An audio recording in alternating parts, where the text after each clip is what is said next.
ากรที่ดินแม่นพันธะเป็นเงินที่เก็บจากบุคคลนิติบุคคลหรือการจัดตั้งที่เป็นเจ้าของสิทธิ์นำไส้ที่ดินผู้นำไส้หรือผู้ครอบครองโดยแม่นการแนะนำทางด้านวิชาการเผยแพร่และให้เข้าถึงกฎหมายระเบียบการต่างๆเกี่ยวกับช่วยสาอากรการนำไส้เครื่องมือที่ทันสมัยเข้าในการเสียและมอบอากรที่ดิน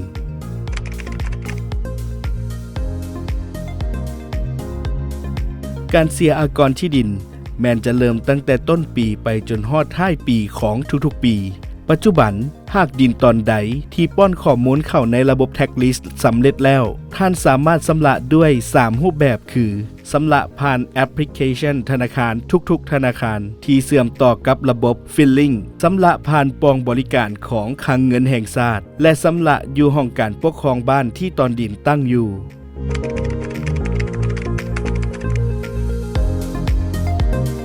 สำหรับการคิดไล่อากรที่ดินแมนอิงใส่การกำหนดขอบเขตประเมินราคาและคิดไล่ค่าธรรมเนียมที่ดินของแต่ละแขวงกำหนดไว้เฉพาะการประเมินราคาที่ดินทั่วไปนครหลวงเวียงจันทน์แมนให้อิงใส่ข้อตกลงฉบับเลขที่142/จนวลงวันที่26กุมภาพันธ์2021